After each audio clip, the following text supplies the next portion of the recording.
Alright, what's going on everyone? Welcome back. We're going to do some mechanics to materials here, and I've got this axial deformation example by special request.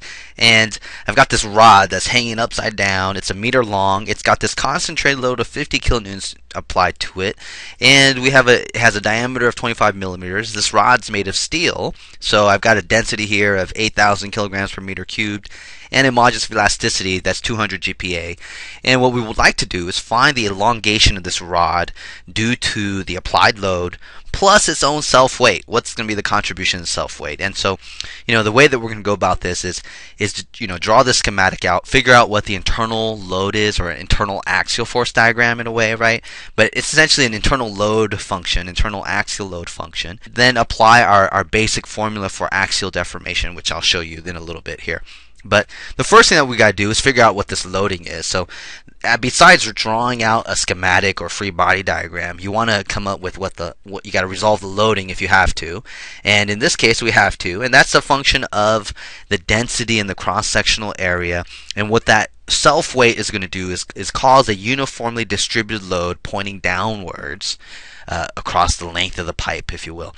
And so we'll call this this distributed load W is equal to rho times G times A, and this is going to give me essentially a force per unit length here. And so this rho is 8,000 kilogram per meter cubed. The gravity 9.81 meters per second squared, and the cross-sectional area of this rod, which has a circular cross-section and a diameter of 25, is just pi over 4 times 0.025 meters squared. And I just converted the 25 millimeters into units of meters, so all my units will work out and I don't have to get all scared, if you will. And this is going to give me, if I plug in and chug some numbers here, this is going to give me 38.5 newtons per meter.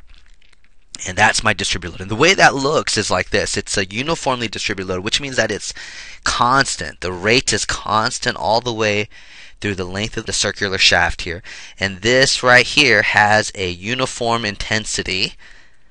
Everything is just a straight up uniform load W equal to 38.5 newtons per meter. Alright, now the next thing that we want to do is calculate or determine what the internal force is. And in order to do that, you got to make a cut. Okay, so here 3 internal loading, really. And the only internal loading we have here is an axial internal load. So there's no moments or shears or torsions going on here. So if I make a cut, let's make that cut in green here, over here at some distance x, and I'm going to define x equals 0 at the tip here, and this right here, I'm going to call this x. The reason I use this point as x equals 0 is so that I don't have to solve for the reactions over here. And so I can just straight up make a cut and use either the top or the bottom, the entire structure above or below the cut here.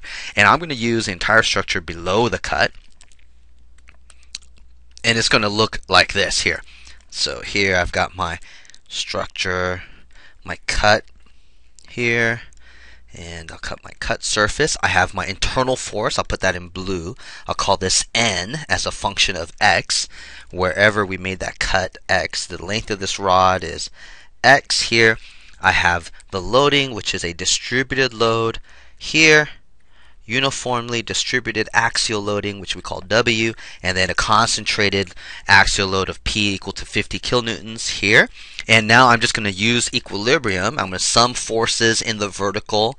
I'm going to say that's equal to 0, and that'll be N of X minus the force resultant of this distributed load, which is W times X, minus P equal to 0. And that tells me that this internal axial force, N sub X, is equal to W times X plus P. And in a way, this is an internal force. If I plotted this starting from here to here, I'd have the internal axial force diagram. So hopefully that looks all familiar to you. But once we have that going on, now the next thing that we want to do is use this and our deformation relationship.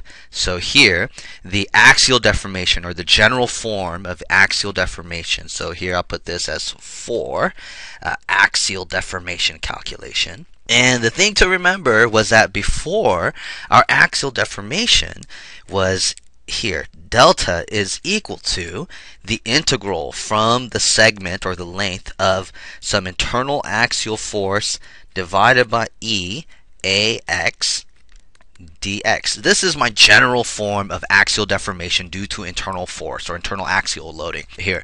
And if I apply this to this over here, to this segment, I'm going to, if you notice, my x, my bounds go from 0 to 1 meter for the entire length of the rod. And I have a function n of x that doesn't change. And so my integral, my delta, for my deformation of this entire rod is from 0 to L, is going to be 1 meter, n of x, which is W times x plus P, divided by E, and my cross-sectional area is constant, so I don't have to worry about this function of x, so it's just going to be EA, and that was that pi over 4d squared times dx.